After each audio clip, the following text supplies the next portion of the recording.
Então, vamos lá. Vamos lá. Boa tarde a todos, muito boa tarde.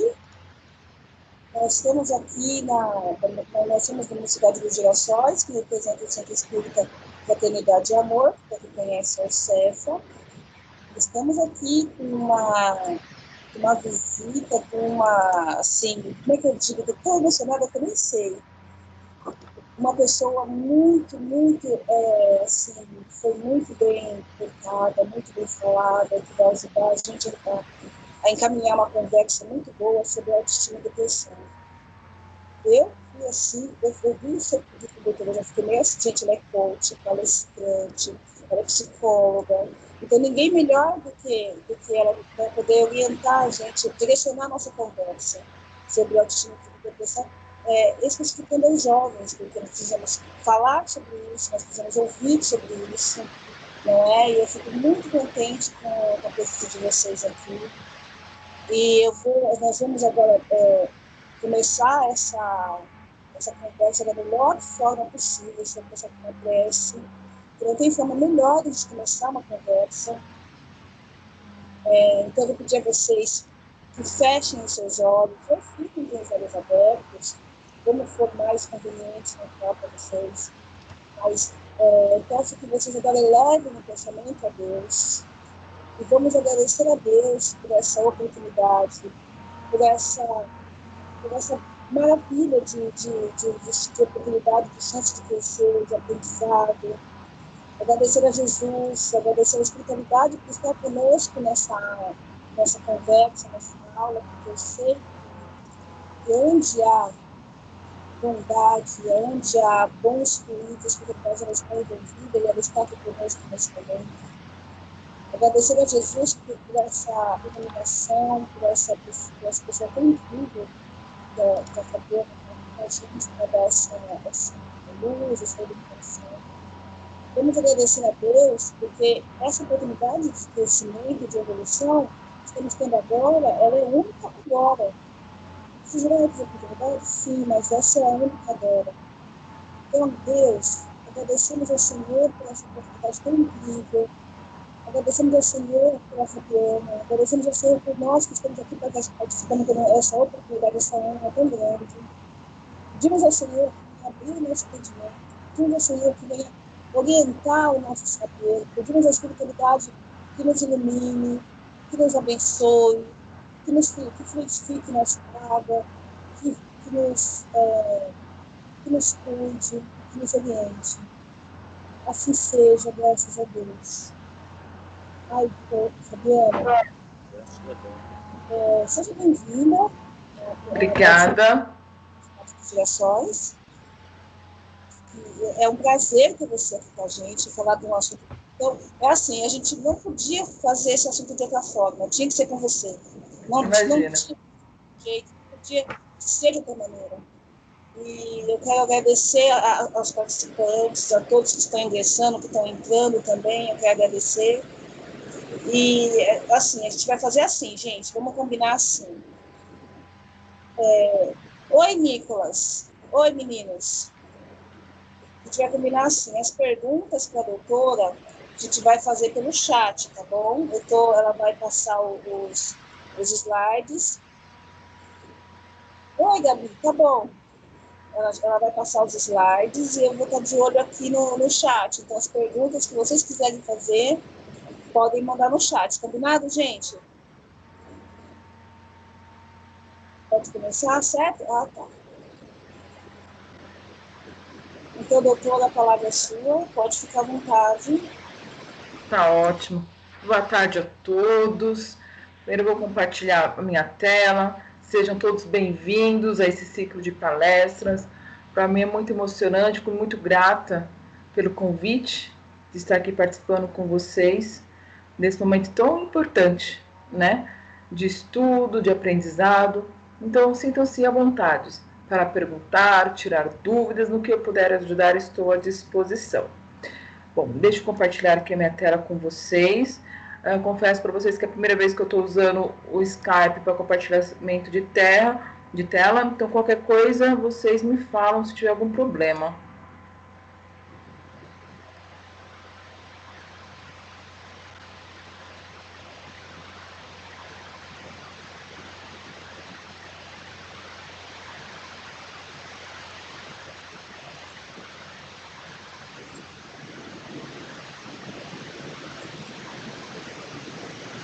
Tá aparecendo alguma coisa, Mônica?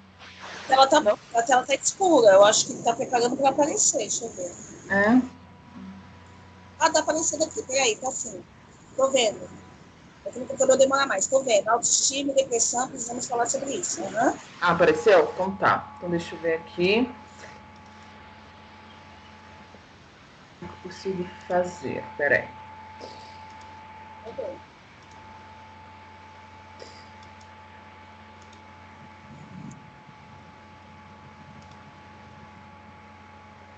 Porque eu não consigo ver vocês e ver a tela ao mesmo tempo aqui com... Eu acho que esse problema aí, você vai passar a tela e eu tô aqui fazendo mensagem. Também não consegui. É, você vai passar, mas não conseguiu. Vamos lá então. Vamos de outra. Oi, Rê. Então vamos. É, não vai. Tá.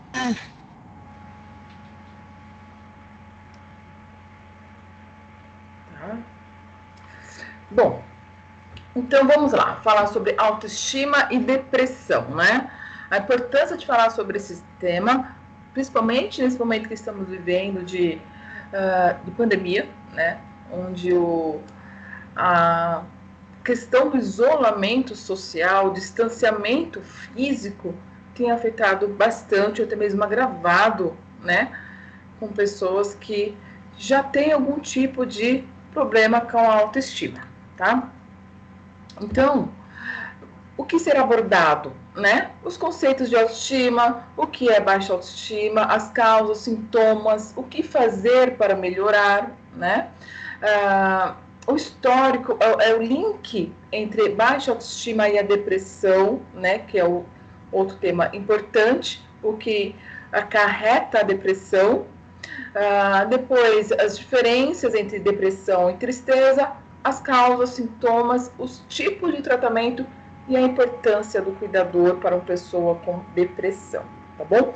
Então, eu espero poder falar com vocês sobre todos esses aspectos. Bom, o que é autoestima, né? Quando a gente pensa em autoestima, cada um tem a sua concepção, a sua ideia do que seria. Quando a gente fala de auto, a gente está falando de nós mesmos. Então, para começar, vamos refletir sobre algumas questões. Eu gostaria que cada um refletisse e respondesse para você mesmo, né? O que é ter autoestima? Como você considera a sua autoestima, alta ou baixa? E por quê? E como é construída a autoestima? Tá? São questões para refletir, cada um vai ter o seu ponto de vista sobre essas reflexões. E a partir do momento que a gente for abordando, né, vocês vão achando as suas próprias respostas. Então, alguns conceitos que é importante. A necessidade de autoestima é aprendida e se dá no desenvolvimento do indivíduo ainda bebê e os cuidados por eles recebidos. O que quer dizer isso, né? Quer dizer que a nossa autoestima ela é aprendida e construída desde a nossa infância até a nossa maturidade.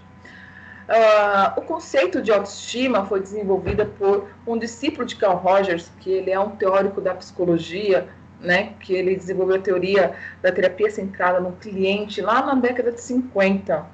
E ele falava que quando o bebê aprende que para ele ter segurança, para ele se desenvolver melhor, ele aprende que o nome disso é amor, é afeto.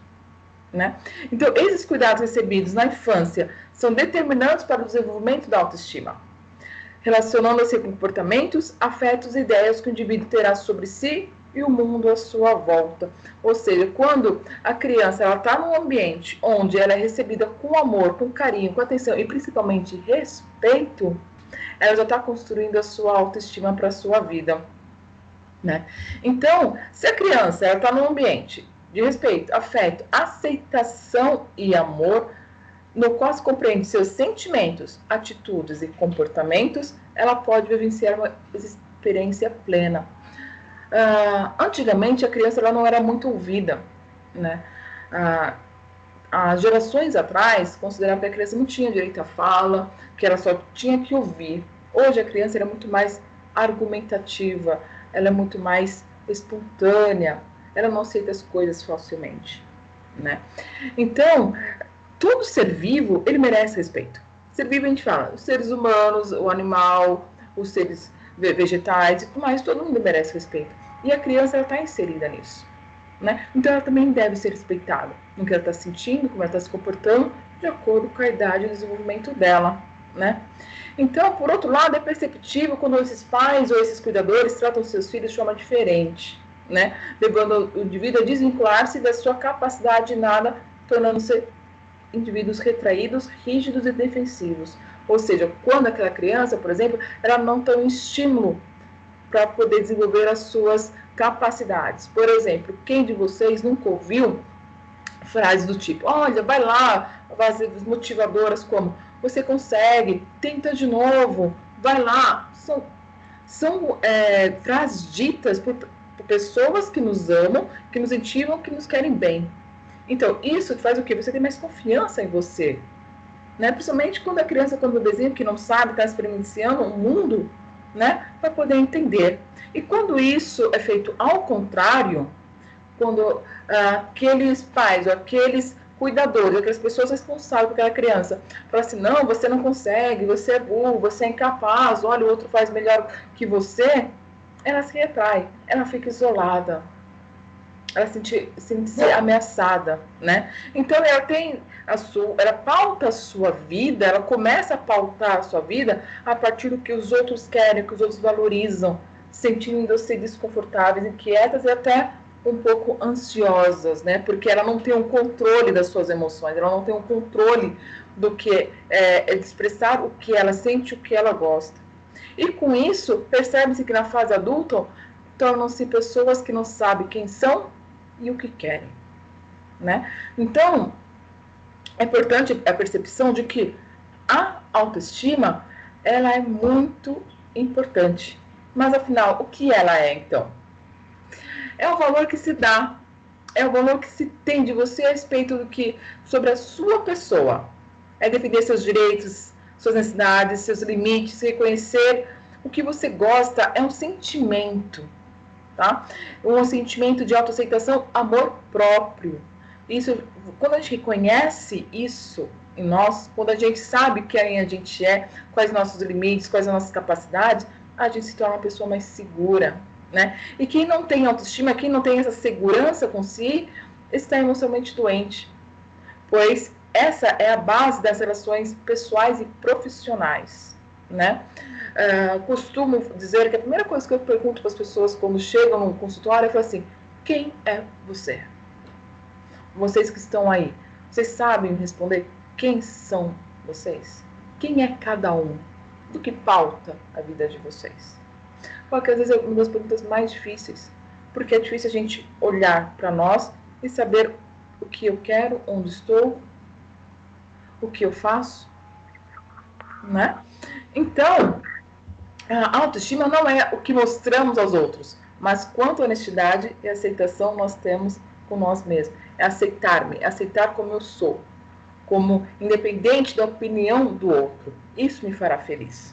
Porque a partir do momento que eu sei quem eu sou e aceito da forma que eu estou aqui, né?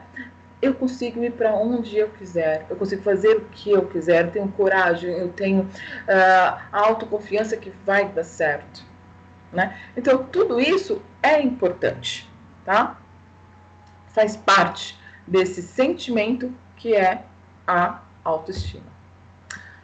De outro lado, o que seria então a baixa autoestima? Né? Será que ao contrário do que eu falar assim, se a autoestima é o fato de eu aceitar-me como eu sou, com honestidade, sem pensar, sem colocar um peso maior no que os outros pensam, e a baixa autoestima, o que seria? Tá? É um tipo de doença? Né? Será que é um tipo de doença?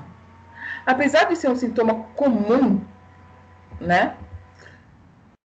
De várias doenças, como depressão, transtorno de ansiedade, transtorno de personalidade, ela não é uma doença catalogada. O que seria uma doença catalogada? Aquela onde você vai no médico, ele diagnostica você, você está com, por exemplo, com câncer, está com problema na pele, está com problema no cabelo, está com problema isso é uma doença catalogada, né? Ou seja, está descrito em um manual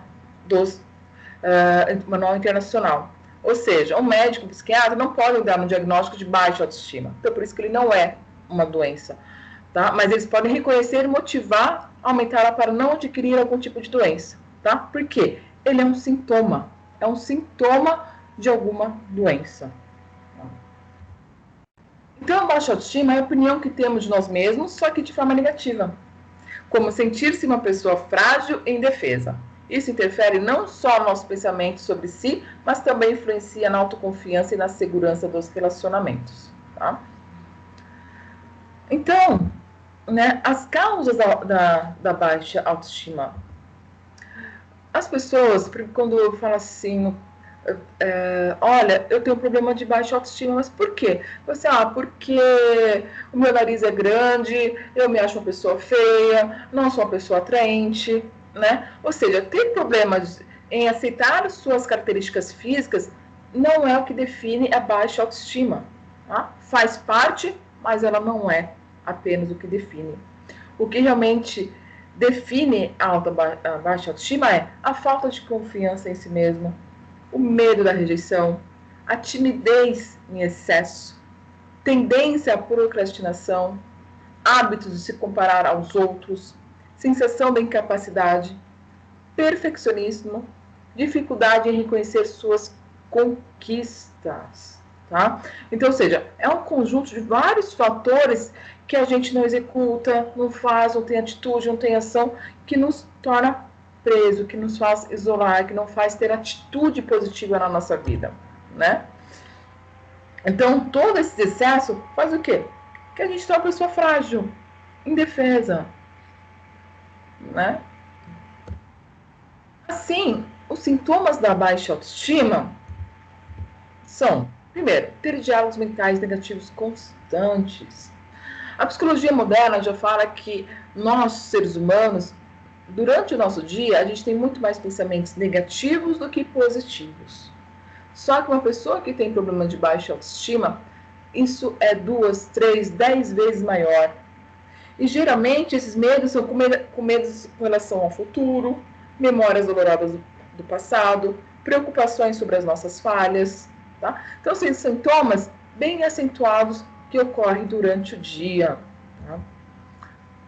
Outro sintoma é desistir de objetivos antes mesmo de começar. Uma pessoa com baixa autoestima, ela não acredita que ela é capaz de cumprir objetivos. É muito comum que ela desista mesmo antes de começar. Lembra? É uma pessoa incapaz, que ela ouviu, por exemplo, a vida inteira que ela não pode, que ela não consegue, que ela é boa, que ela não, que o vizinho é melhor que ela, né? Então ela desiste, porque isso fica dentro da cabeça dela, na memória que ela tem, que foi construída durante a sua vida até a sua maturidade, né? Desmarcar compromissos por insegurança com aparência. Lembra, a primeira coisa que vem na cabeça da pessoa quando ela fala de baixa autoestima é a aparência, né? Ela não se acha uma pessoa que é merecedora de estar com outras pessoas que ela julga ter uma aparência melhor que a dela. Então, desmarcar compromissos por achar que não tem uma aparência bonita ou que é aceitável, né? A pessoa, ela não assume compromissos, né? Ela desmarca, ela nem chega a cogitar, a comparecer ou tentar, né? Um outro sintoma é crises de ciúme em relações amorosas, né? Uma pessoa com baixa autoestima, né, considera alguém de baixo valor, né, e acha que se considera uma pessoa de baixo valor e alguém que pode ser substituída, né? Então, para uma outra pessoa assim, é muito comum pensar que os outros estariam melhor em outra companhia, né? Que elas seriam um peso na vida das pessoas, né? Então, é exatamente isso que aparece com muita força nas relações com pessoas com baixa autoestima e onde desencadeia as relações de crises, de ciúmes. Porque por não querer ser trocada, por não querer ser substituída, ela provoca cenas de ciúmes para poder ter o seu espaço, como se fosse para um comportamento paranoico o tempo todo para poder ser aceita. Quais as consequências disso? Né? Quais as consequências de uma pessoa que tem uma baixa autoestima? A principal consequência é a pessoa se isolar, né, dentro da sua zona de conforto. Ela fica lá, quietinha. Né? Então, a crença que você é uma pessoa incapaz pode criar um vínculo vicioso, pois aumenta o número de existência em todas as áreas da sua vida. Né? Então, ela desiste de praticar atividade física porque se acha gorda. Ela desiste de sair com amigos porque se acha feia. Desiste da faculdade ou escola porque se acha que é difícil, não tem capacidade. Né? Então, ela desiste de um conjunto de desistências ao longo da vida. E assim se torna o quê? Como se fosse uma matemática. Ou seja, quanto mais ela desiste de tudo, menos empolgante fica a sua vida, e o resultado disso é um sofrimento diário que ela tem. Ou seja, a consequência é, sim, coisa empolgante para fazer no dia a dia, é impossível viver uma vida feliz. Ou seja, tudo tem uma causa e consequência. Né? Então, ela desiste para não ter que enfrentar e mudar, porque não tem engajamento. Porque ela não acha que é importante, ela não se acha importante. Né? Então, as consequências são dramáticas na vida de uma pessoa que não tem sua autoestima desenvolvida durante o seu desenvolvimento. Tá? Então, o que fazer para melhorar a autoestima? Não é o que podemos fazer. Hábitos, né? Mudar os hábitos. Né? Primeiramente, não se compare com os outros. Durante a vida, né? Aquela criança, aquele adolescente, né? Vocês devem ter ouvido assim, por exemplo, não se você foi mal na escola, ou fulano tirou 10, você tirou 8. Olha, a sua roupa está amassada, do fulano está perfeito. Né? São comparações que recebemos durante a nossa vida. Na verdade, isso é um erro. Tá? Isso é um erro porque toda vez que a gente se compara com alguém, ou somos comparados, a gente se diminui. Né? Então, se isso você ouviu a sua vida inteira, para. A gente tem esse poder de parar. Porque essas essas frases que nós ouvimos durante a nossa vida se formam crenças, umas crenças que nos limitam durante a vida. E isso a gente não precisa levar quando a gente começa a ter consciência do que eu quero, do que é importante para mim, de acordo com a minha personalidade, de acordo com o que eu quero para minha vida. Durante um certo momento, a gente não tem isso formado porque, por exemplo, a criança ela não tem essa capacidade ainda. Então, o que ela faz? Ela aceita dos pais, muitas vezes não querendo.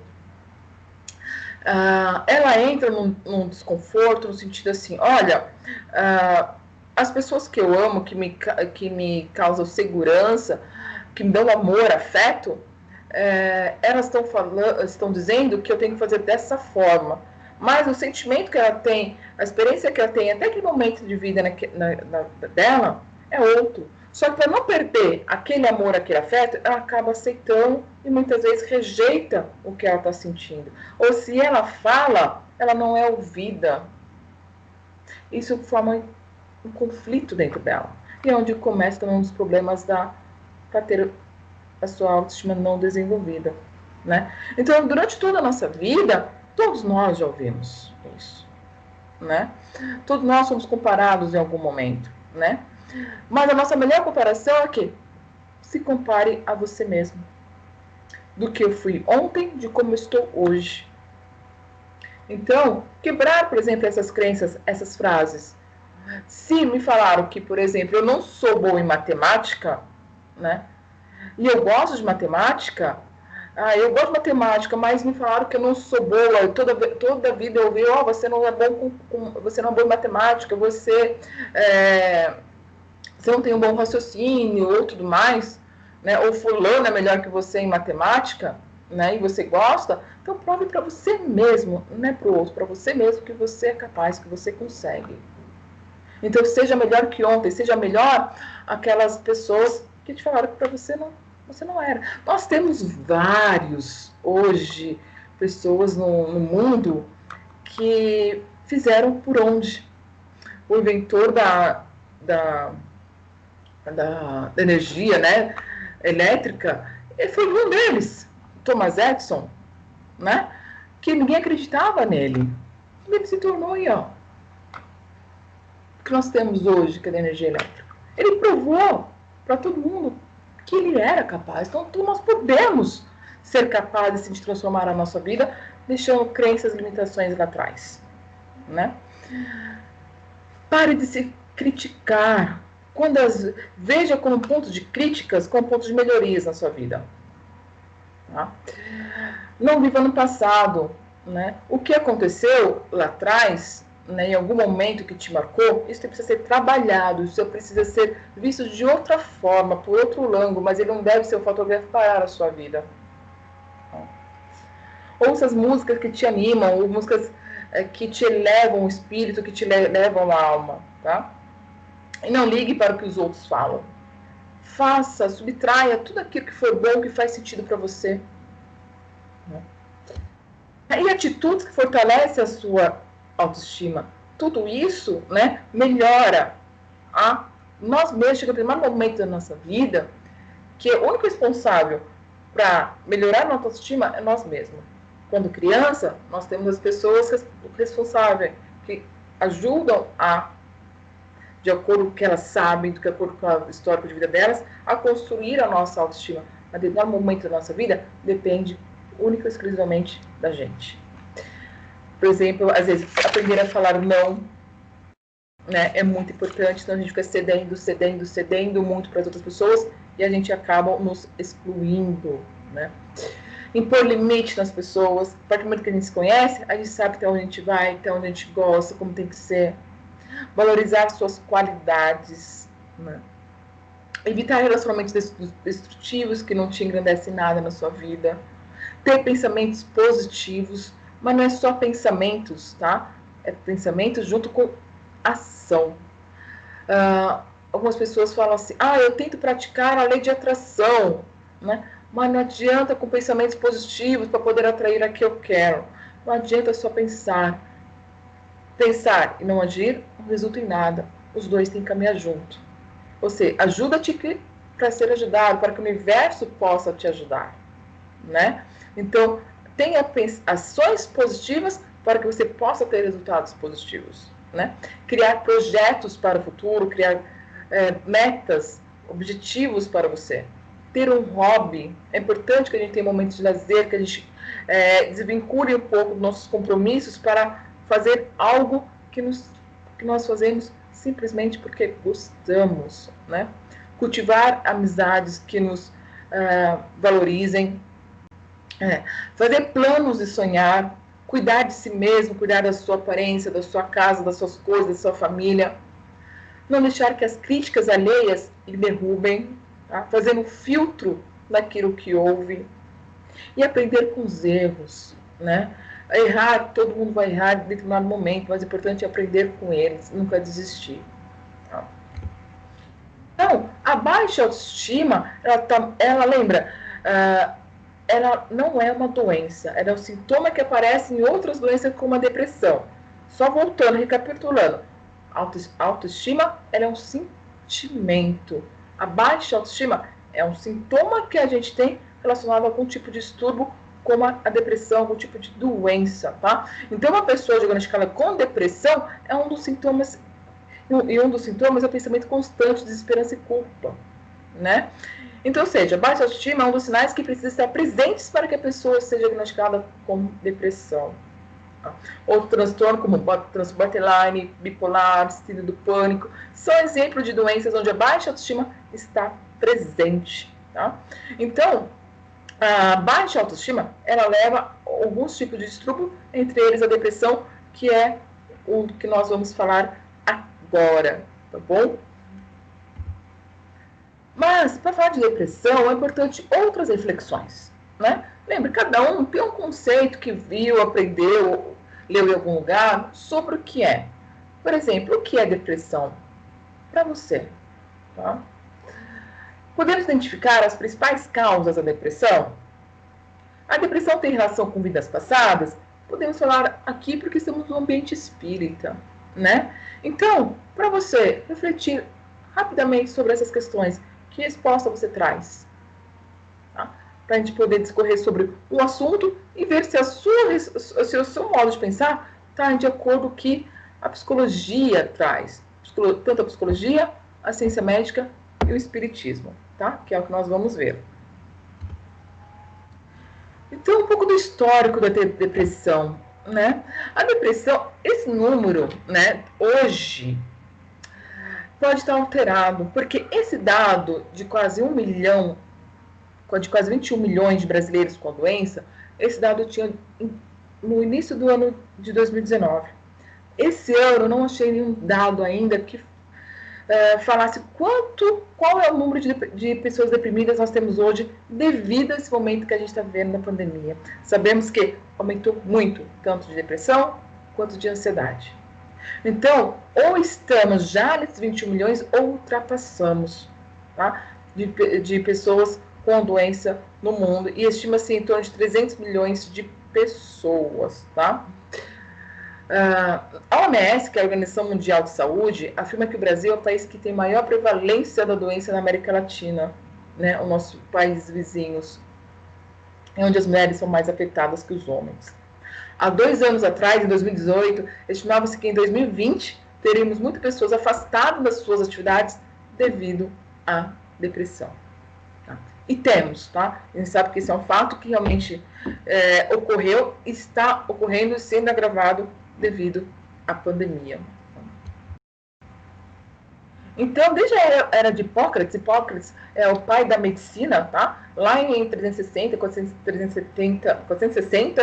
a.C., né? Onde antigamente chamava-se de melancolia, e eles faziam muita ligação da melancolia com uma disfunção hepática, como da bilis negra, do fígado e tudo mais, né? E fala-se também sobre esse mesmo termo, sobre a melancolia no Evangelho segundo o Espiritismo, lá no capítulo 5, depois quem tiver curiosidade, dá uma olhadinha sobre a definição de melancolia, que é o quê? Que é o início da depressão lá atrás. Hoje, o termo atual que se usa é a depressão, que é considerada o mal do século, né? Então, o Dr. Michael Taze afirma que há mais depressão hoje do que há um século, e mais nas metrópoles do que nos campos. E é interessante que o desencontro nas relações familiares de amizade, resultante do distanciamento geográfico e da limitação do tempo por uma pessoa agitada, está na base dos elevados índices de transtornos depressivos. Ou seja, isso caracteriza o que nós estamos vivendo hoje. Porque o contato humano é a proteção natural contra a depressão. Nesses 6 meses que estivemos em quarentena, que tivemos distanciamento social, isolamento e tudo mais, já é uma forma de ter aumentado esse índice de pessoas deprimidas, né? Por quê? Se ele é uma proteção natural contra a depressão, e as pessoas que tiveram que se isolar-se por causa da pandemia, com medo, ficar em ambientes com a família, sozinhas, enfim, cada um na sua configuração, isso ter aumentado nesse momento, nesses 6 meses que nós estamos vivendo, tá? Então, como se caracteriza? Ela caracteriza como transtorno de humor, né? Diagnosticado, como falei, pelo médico em seu manual, ou seja, é realmente uma doença. Tá? Ela não pode ser vista como desprezo, como algumas pessoas a denominam, com frescura. A depressão não é frescura, ela é uma doença caracterizada no diagnóstico mundial de transtornos mentais, da Associação de Psiquiatria, tá? Apenas informativo. Mas é importante que a gente saiba o quê? A diferença entre eles. Como você sabe que uma pessoa está com uma leve tristeza e uma depressão? Então, a tristeza, ela é passageira, né? Ela dura horas ou no máximo dias. A depressão não é duradoura. Ela dura semana, meses, anos, tá? A tristeza é um sentimento normal do ser humano. Ou seja, todo mundo fica doente. Todo mundo já ficou doente um dia, né? A tristeza, a raiva, a alegria são sentimentos natos que nós nascemos mal, né? Ou seja, eu fiquei triste porque eu perdi o ônibus, fiquei triste porque fui mal na prova. Isso é normal, né? Agora, a depressão já é uma doença, como eu falei, é uma patologia, né, diagnosticada por um médico, né? A tristeza é reação comum diante do problema da vida, né? A depressão já não é necessário existir um fator externo. Depois a gente vai ver as causas, tá? Da depressão. A tristeza, ela não altera o sono, o apetite, nem provoca sintomas. A pessoa triste, ela consegue trabalhar, ela consegue tomar banho, ela se alimenta, né? Ela simplesmente fica um pouco mais quieta. Já a depressão, não, ela altera o corpo.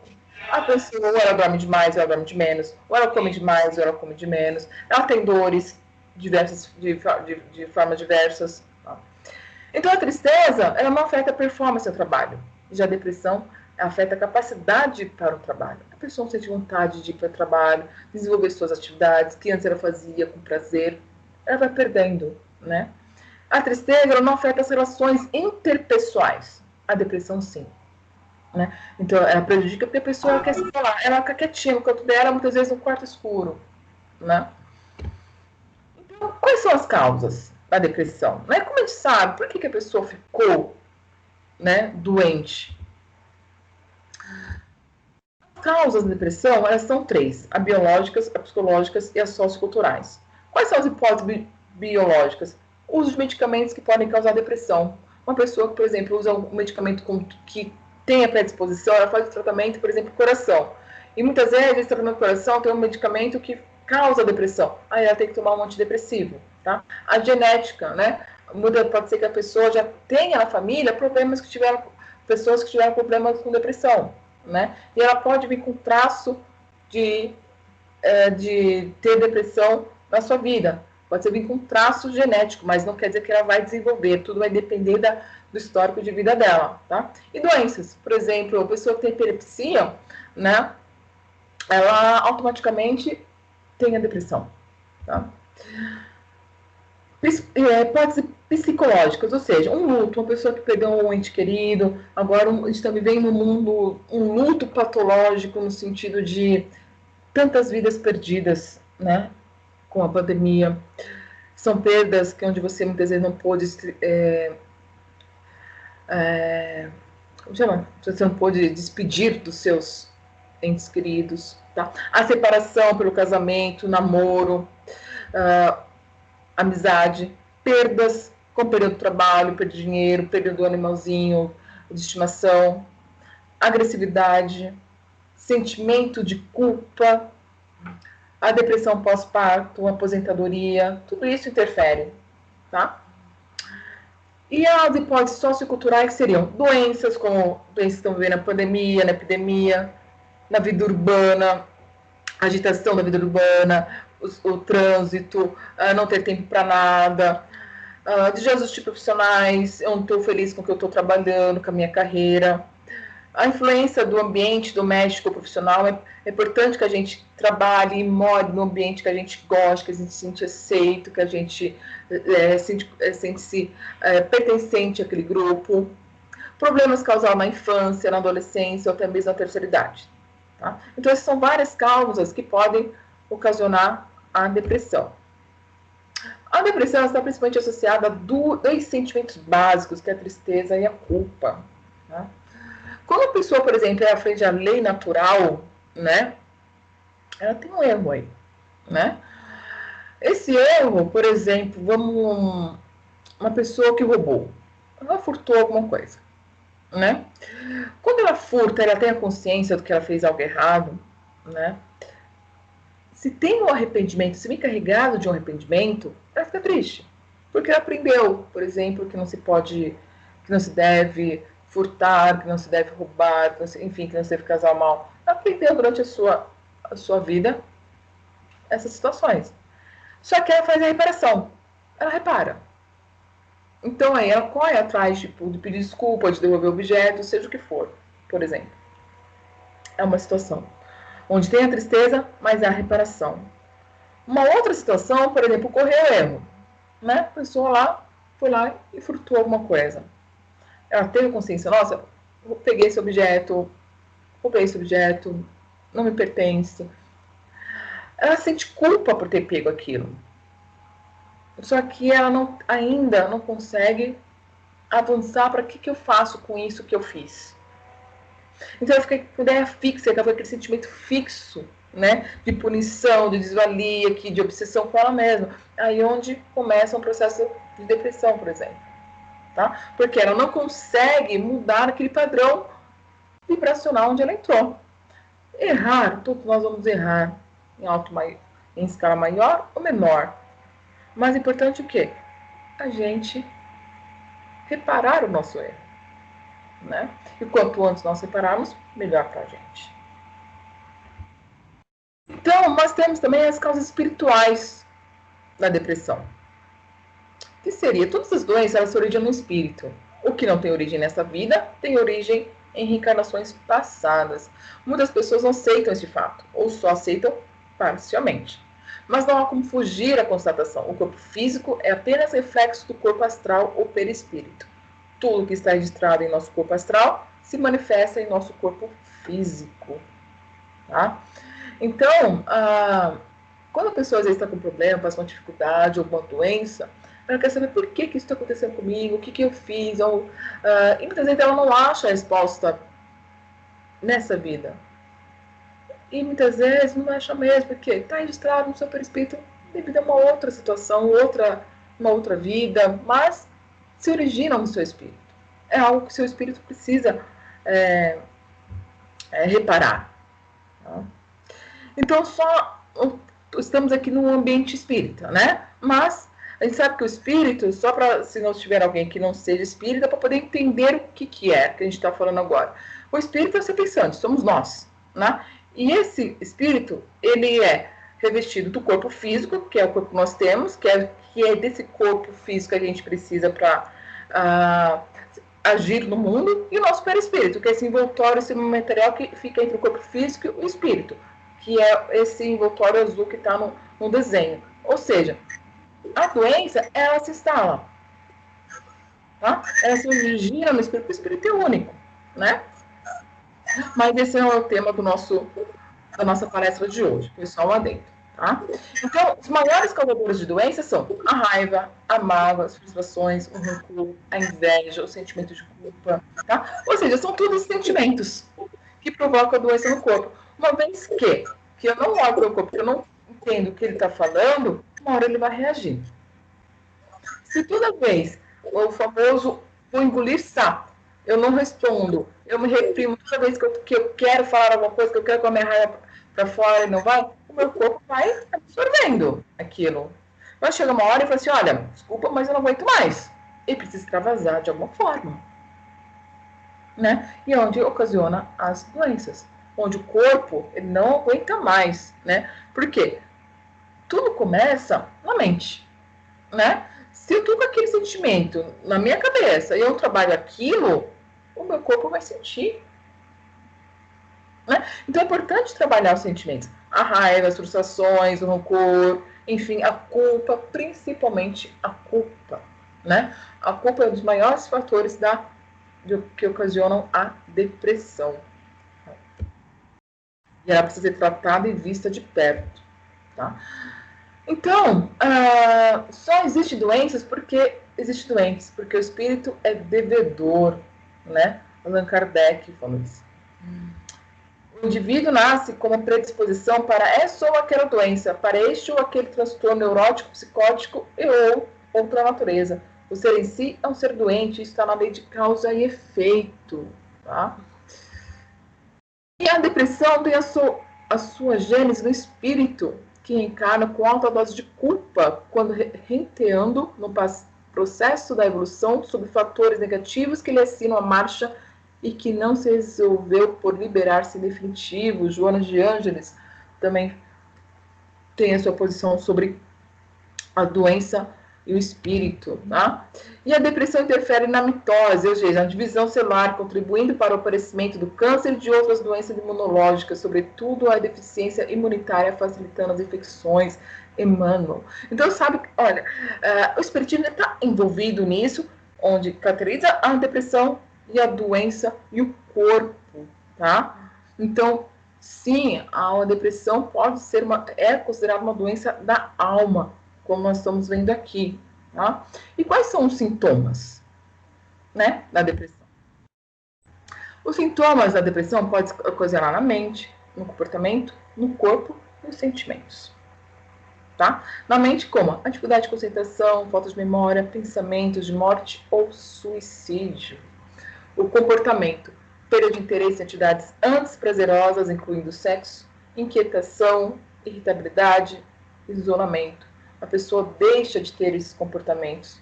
No corpo, insônia ou excesso de sono, falta de energia, fadiga, alteração de apetite, perda de peso.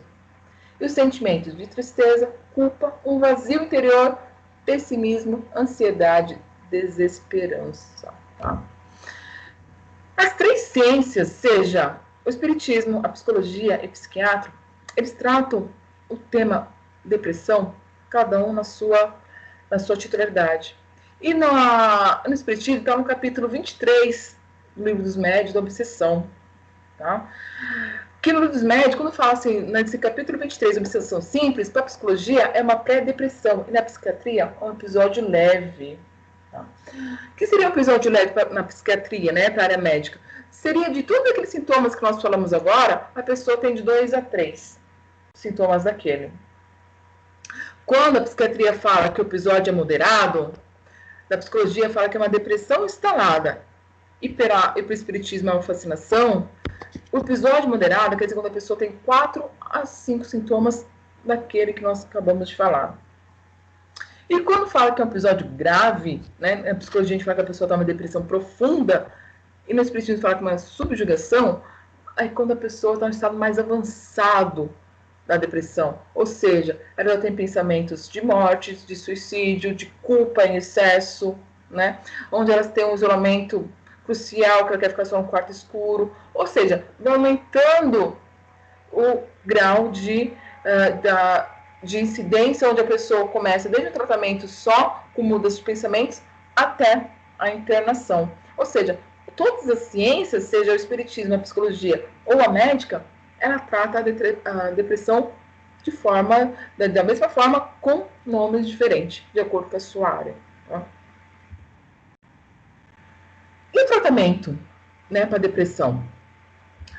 O tratamento convencional é o uso de medicamentos, de acordo com o estágio que a pessoa está, a psicoterapia e eletroconvulsoterapia, que hoje é menos usado, mas já usou-se muito, tá? O tratamento espiritual na casa espírita seria a fluidoterapia, que são os passos mais água fluidificada, o evangelioterapia, que é estudo do evangelho, oração, reforma íntima, evangelho no lar, cursos, palestras, leitura. Por quê? Isso é muito importante, tá? Porque é a mudança de pensamentos que vai fazer a pessoa, primeiramente, querer mudar o seu estado depressivo. Então, quando ela se envolve num estudo, quando ela se envolve numa palestra, numa leitura, numa música, algo que muda o padrão vibratório dela, ela já está no processo de recuperação. E as reuniões de desobsessão, que é o tratamento espiritual.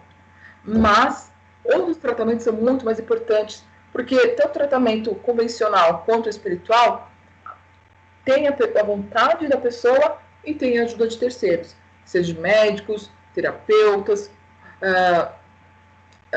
como chama de orientadores espirituais, seja o que for. Esses outros tratamentos dependem da pessoa. Amar e servir, recuperar a sua autoestima. Lembra? Recuperar a autoestima, ou seja, tirar aquelas crenças limitantes que a gente falou lá na baixa autoestima, para poder recuperar, voltar, você poder acreditar em você novamente, cultivar o bom humor, né? Substituir sentimentos de autopiedade por vibrações de amor, praticar atividade física é fundamental, fazer leituras e ter conversas edificantes, estar junto a Deus em oração, na fé, e trabalhar na sua autoaceitação. Esses são os tipos de tratamentos mais eficazes. Só que muitas vezes sozinha a pessoa não consegue, por isso que ela precisa de outros tipos de tratamentos. Seja eles espirituais, seja ele com profissionais, terapeutas, médicos, medicação e tudo mais. Mas se a gente manter esses tratamentos aqui, se a gente ter esses hábitos, essas atitudes na nossa vida, a gente não entra num processo depressivo. A gente está nos prevenindo contra a ter uma baixa autoestima e entrar no processo depressivo. Então, a importância do cuidador para uma pessoa com depressão? Isso é muito importante, né? A gente detectar se a pessoa, nosso amigo, nosso colega de trabalho, da sala, da escola, do bairro, seja onde for, está com depressão. Porque a pessoa que está deprimida, ela não consegue se verificar como pessoa deprimida. Ela simplesmente acha que ela está com vontade de fazer as coisas, não está com sono, é algum distúrbio físico. Então é importante que a gente tenha um olhar com o outro sobre a questão da depressão, porque quem está de fora consegue enxergar, quem está dentro não. Tá? Então, mas quando a pessoa é diagnosticada com depressão, ela afeta todos os membros de uma família. Seu movimento, sua estrutura, principalmente aquele que cuida ou acompanha mais de perto. Então, ou seja, todos são atingidos, tá? De uma certa forma. Não é que todos vão ficar doentes, mas todos, de certa forma, por ter um vínculo com aquela pessoa, ficam debilitados. Tá? Então, o cuidador também precisa de atenção e acompanhamento, pois depara-se diariamente com situações ambivalentes, conflituosas consigo e com relação àquele que necessita de cuidados. E é muito comum o cuidador passar por momentos de aflição e labilidade emocional, indo do humor à raiva e assim, muito rápido, né? Experimentando frustrações, culpas, remorsos, despertando ressentimentos e dificuldade com a compreensão de problemas apresentados pela pessoa com depressão. Tá? Porque a pessoa que tem que cuidar de uma pessoa depressiva é fácil. Não é fácil. Não é fácil. Tá? Por isso que o cuidador precisa de cuidados. Tá? O cuidador principal e cada membro da família e amigo desempenhou uma função muito importante durante a etapa do tratamento da depressão.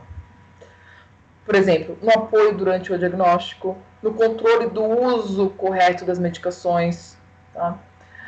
Fazer companhia durante as consultas médicas e psicológicas, incentivando a pessoa a querer tomar os remédios, incentivando o autocuidado, a alimentação adequada, porque lembra, a pessoa que está com depressão, ela não quer se alimentar, ela não quer tomar banho, ela não quer fazer nada. Então tem que incentivar, tem que ir lá, tem que estar junto, não é simplesmente incentivar, falar assim, vai lá, vai tomar banho.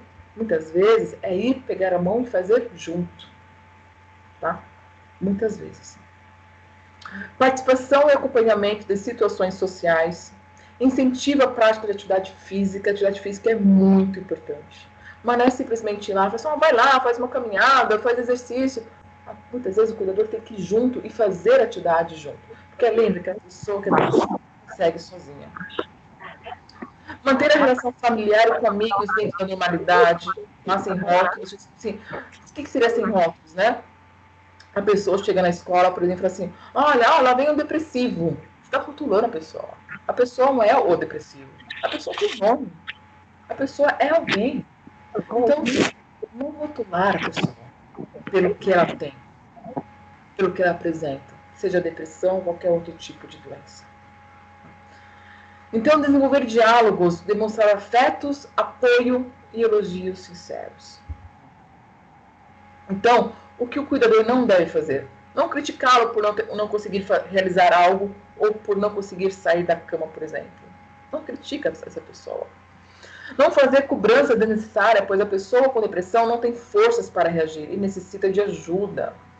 Lembra? É um ser que precisa de ajuda. Não falar que depressão é frescura. Isso acho que é mais difícil de ouvir. Né? Quando as pessoas chegam no consultório e falam assim, ninguém acredita que eu estou com depressão. As pessoas acham que é frescura, que eu não quero fazer as coisas, que eu não quero trabalhar. Então, muito importante, não importa o motivo que levou a pessoa à doença, e sim como ajudá-la a sair dela. Focar na solução e não no problema. A solução seria ajudar a pessoa que está doente, seja ela que está do seu lado, ou até mesmo você, quem é diagnosticado com depressão, quem tem esse problema de baixa autoestima, enfim, é focar na solução e não no problema. Lembra, o problema já existe. Quanto mais força a gente der problema, mais ele cresce. Então a gente tem que agir o quê? Contra, ao contrário. Como que eu posso sair dessa? O que eu preciso fazer? Quem eu preciso ajudar? Quem são meus pontos de apoio? Você está focando na solução. É isso que precisa. Então, apenas finalizando, né? Apenas uma mensagem. A doença seria decorrente de um vazio de sentimentos que gera depressão e adoece o ser. O indivíduo, quando perde a capacidade de se amar, quando a autoestima está debilitada, passa a ter dificuldade de amar o semelhante, pois o sentimento de amor, de generosidade para com o próximo, é um sentir de dentro para fora. Esse sentimento do amor ao próximo nada mais é do que uma extensão do nosso amor, da nossa sintonia com Deus interior que nós temos em nós. A pessoa que tem dificuldade nessa composição de amar a si e, por consequência, amar o próximo, deixa de receber o amor e a simpatia do outro e não consegue entrar em sintonia com a fonte sublime e inesgotável do amor divino. Sim, só existem doenças porque existem doentes. Muitas vezes Jesus aplicou a terapia para diminuir as mazelas humanas, contudo, sempre dizendo aos recém-curados: vai e não voltes a pecar. Isto não se comprometa moral e emocionalmente para que não lhe aconteça algo pior. Só existem doenças porque há doentes. No instante em que se renova interiormente, o indivíduo não terá mais doenças. Libertamo-nos de uma doença sendo cometido por outra, em virtude dos fenômenos kármicos por nossas dívidas. O Espiritismo tem sido mais um consultório para atender corpos do que uma doutrina de psicoterapia para libertar almas. Não que isso seja negativo, mas não é fundamental o médico curador, passista. É um indivíduo que possui uma energia típica, podendo trabalhar nas células, fazendo com que a pessoa recupere o equilíbrio momentaneamente perdido. Poderá atuar no campo da degenerência celular, contribuir na área psicológica, psiquiatra, tendo como fundamento essencial trabalhar o ser humano como indivíduo integral, para, em se transformando, não ter necessidade de depurar-se através da dor, e, ao contrário, de sofrer, amar. As dívidas que tenham resgatará pelo bem que realize e não pelas lágrimas que verta. Ou seja, depende de cada um de nós. Não adianta apenas esperar milagres, não adianta esperar que o outro faça.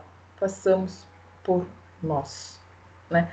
Vamos nos regenerar, vamos mudar nossos pensamentos, nossas atitudes. Isso que é importante. Lembra, você é autor da sua própria história. E o caminho só se faz caminhando. Então, não deixa que frases, pensamentos negativos o dominem. Nós temos essa força para mudar dentro de nós. E se está precisando de ajuda, não hesite em procurar. Procure ajuda. Peça ajuda para alguém da família, para casa espírita, para um profissional, para um amigo que possa auxiliá-lo. Tá bom? E assim você estará cultivando para o aumento da sua autoestima e para que sua vida caminhe sem crenças, sem algo que possa não fazer a sua parte como espírito, como ser humano, como alguém da sociedade. Tá bom? Muito obrigada a todos, né? E vamos para as perguntas, né? Pois é, doutora, eu tenho umas perguntas aqui para você que por um acaso foi eu que fiz, tá? Quando eu fui diagnosticada com depressão, tinha uma coisa que eu escutava muito, que na verdade era a falta de Deus.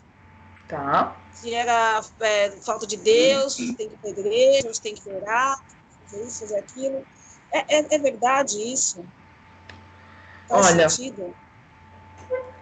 Não é... Como falei, é uma doença, tá? A depressão, ela é uma doença. Tudo que você coloca na sua vida para melhorar, inclusive a presença de Deus, isso ajuda. Já é comprovado e até mesmo a medicina já aceitou, por exemplo, a presença da espiritualidade no tratamento das doenças, inclusive a depressão. Então, se você incluir, por exemplo, Deus, a sua crença, a sua fé no seu tratamento, isso vai te auxiliar a sair dessa. Mas com o uso de medicação, com mudança de pensamento, com ajuda profissional terapêutica, seja o que for. Então, ele é mais uma forma de você sair dessa. Não que a falta de Deus na sua vida te causou a depressão. Não. A depressão foi causada por outros fatores. E com a ajuda de Deus, vai te ajudar a sair dela. Entendeu? Uma outra pergunta que eu tenho. Entre os jovens, os gatilhos da depressão e da baixa autoestima são os mesmos que nos adultos? Tipo, Sim. Os gatilhos que para causar depressão. Você fala o gatilho? Se o gatilho no jovem é o mesmo no adulto? Olha, de acordo com a faixa etária, o desenvolvimento que aquela pessoa se encontra, de acordo com que ela está, por exemplo, predisposta a receber, é o que vai ocasionar a depressão. Independente da idade. Por exemplo, hoje nós temos diagnosticado crianças que têm depressão. Por exemplo, uma criança que ela é maltratada, uma criança que é malnutrida, uma criança que ela pode diagnosticar com depressão. Por quê? Para a faixa etária dela, ela não está recebendo os nutrientes alimentares necessários. Para um jovem, por exemplo, ele não é aceito num grupo de jovens, onde ele quer pertencer ao grupo que faz determinada situação, que, por exemplo, que anda de skate, que dança isso, ou que faz aquilo outro, enfim, ele não é aceito. Isso pode ocasionar depressão de acordo com aquela faixa etária. Por exemplo, que é uma coisa que ocasionaria se fosse uma fase adulta.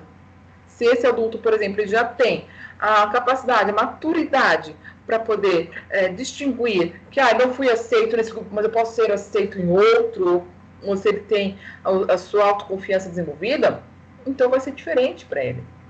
Então, não é de acordo com a faixa etária, de acordo com o desenvolvimento onde a pessoa está. Mas algumas coisas, alguns tipos de gatilhos, pode ser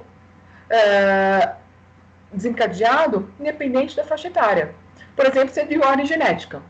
Se é de ordem genética, pode desencadear na infância, na adolescência, na fase adulta, na velhice, seja qual for. Tá? Claro que cada um vai sentir de uma forma. Né? Mas, sim, não tem tanta distinção como que os gatilhos se apresentam em determinada fase da vida. Tá bom?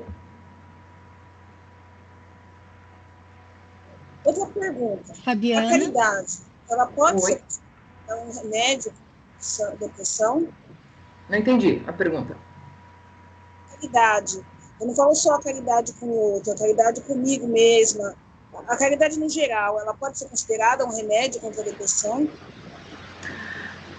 Sim, porque você está se doando. Você está se doando, você está amando, você está olhando para o próximo.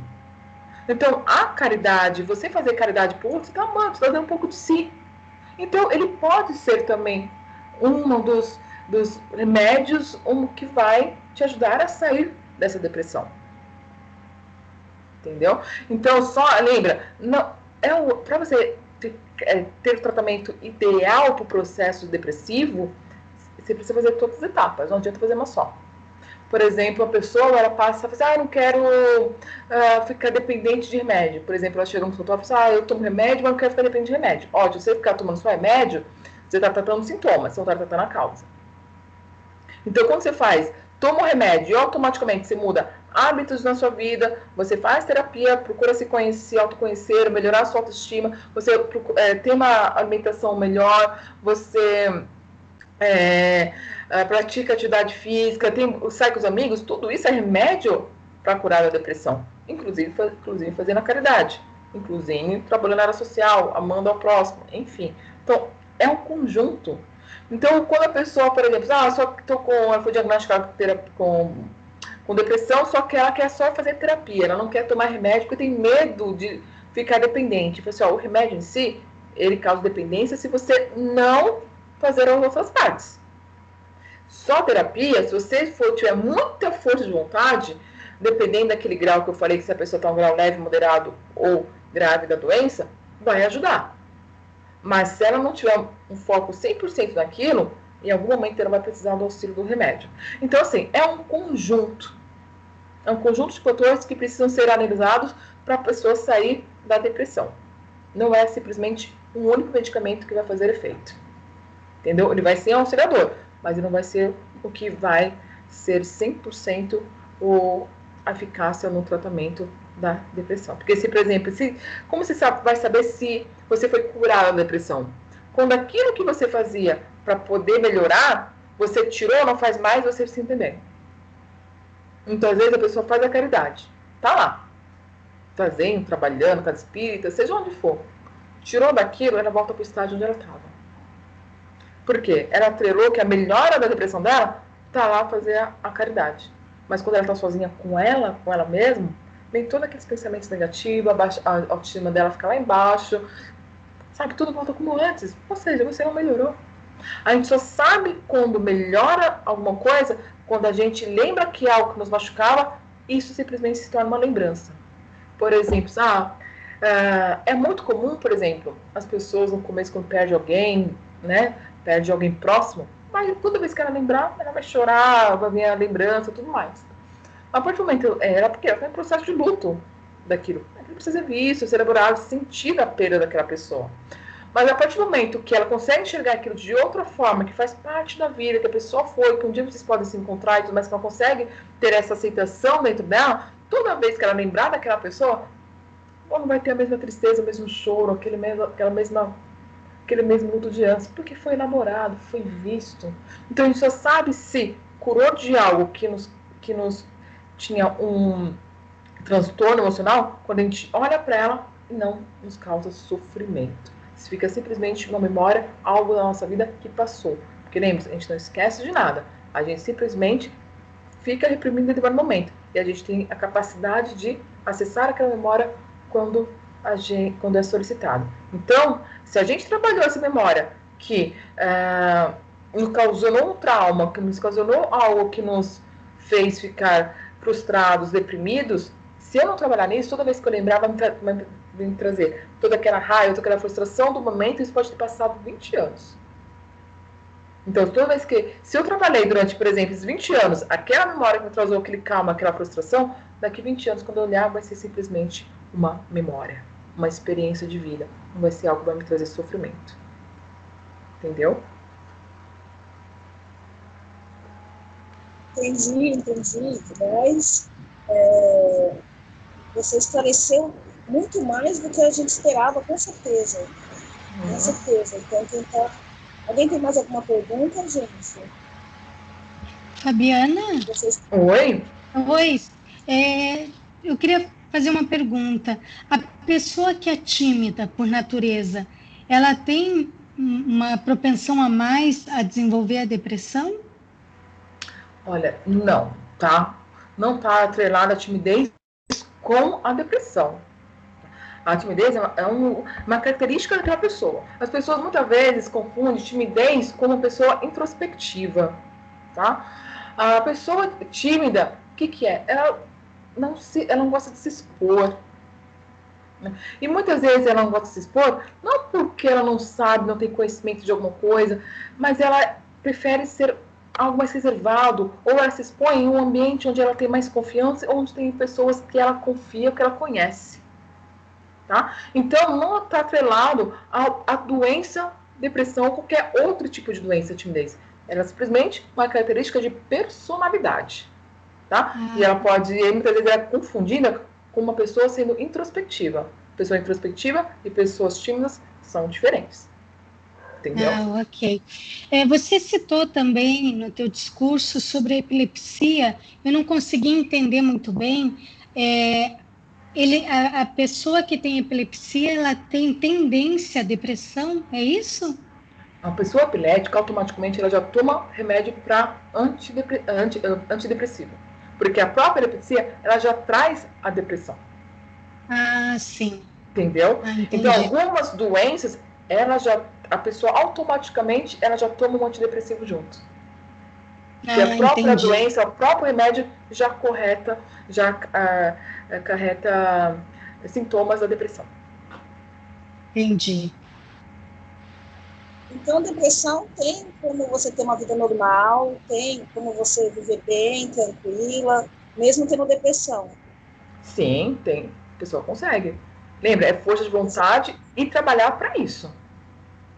Lembra, nenhuma pessoa ela nasceu dependente de remédio. Caso uma pessoa depressiva, ela toma remédio.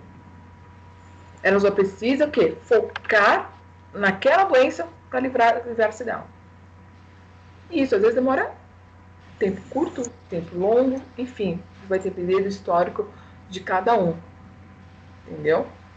Mas pode ser que, como eu falei, quando é diagnosticado juntamente com uma doença, que é as ordens biológicas, a pessoa toma antidepressivo pro resto da vida. Como a pessoa com epilepsia, ela vai tomar remédio pro resto da vida. entendeu? Agora, quando a pessoa, ela teve a depressão, por exemplo, ela ficou deprimida porque ela separou, namorado, brigou, enfim, né? Teve um rompimento aí de uma relação. Ela vai ficar deprimida por um instante, por um determinado momento da vida dela. Lógico que ela pode transformar isso como uma... para a vida inteira, acarretar para a vida inteira, se ela não olhar. Mas é algo que apareceu na vida dela, por exemplo, a perda de um namorado, perda de um emprego, mas se ela investir, ela consegue sair daquilo. É uma depressão momentânea, né? Que aconteceu por um trauma, por um evento na vida, entendeu? Então, a depressão, dependendo, tirando a questão de doenças, a pessoa não é depressiva porque nasceu com a depressão. Ela adquiriu ou por doença ou por algum momento da vida, só que ela pode ter uma vida normal, né? E viver sem ela. Falando do jovem, do adolescente, o adolescente é muito intenso, né? Ele sente tudo com muita profundidade. E às vezes eu escuto muito dos jovens que ele está lá numa festa, tudo, mas por dentro ele tá triste, ele está amargurado. É mais difícil chegar nesse jovem, porque é mais difícil alcançar, fazer esse jovem entender o que está acontecendo com ele, uma vez que ele tenta disfarçar de todas as formas, de todas as maneiras, né? Como que a gente vai introduzir a ajuda nesse jovem? E não só o jovem, tá?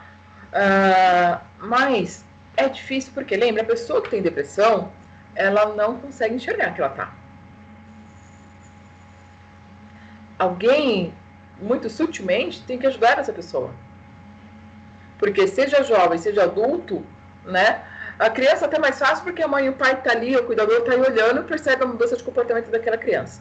Mas o jovem, o adulto, alguém tem que falar, alguém tem que mostrar, você tá doente, olha, você fazia... Isso se faz muito com mudança de comportamento. O que a pessoa fazia antes, que ela tinha brilho no olhar de fazer antes, hoje ela não faz mais.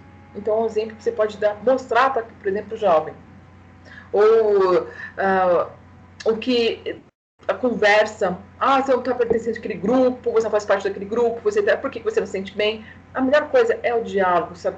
A conversa sem julgamento. Então, a pessoa que está com depressão, lembra-se, dificilmente ela consegue falar, eu estou com depressão, eu preciso de ajuda médica. Ela pode ter qualquer problema. Tanto que quando a pessoa chega no consultório e fala assim, olha, eu tô com isso, eu coloco um monte de sintomas, um monte de coisa, já procurou médico, clínico, já procurou dermatologista, já procurou infectologista, já procurou Deus do mundo. E não achou nada nos exames. Exames clínicos, exames de ultrassom, todos os exames, não achou nada. Porque sabe que a situação é emocional. Só que não procurou psiquiatra, não procurou nada. Então, a pessoa procura, geralmente, psiquiatra, psicólogo, como última alternativa. Porque ela sabe que tem algum incômodo, só que ela não sabe o que é. Ela sabe que algo não está muito bem, só que ela quer qualquer outro fator. Então, quando ela procura olhar para a sua parte emocional, geralmente é o último estágio e é lá que está realmente o problema. É na parte emocional. Porque, querendo ou não, a depressão é um transtorno de humor. Então, ela faz parte... Ela não está assim como, por exemplo, a pessoa é diagnosticada com câncer. O câncer você consegue ver lá, na ultrassom, não sei o quê, a parte afetada do órgão que está com câncer. A depressão não. Você não vê, por exemplo, vai lá para ver se você está com o exame de sangue, para ver se você está com depressão ou não. Não, é sentimento, é o sentir, é a mudança de comportamento.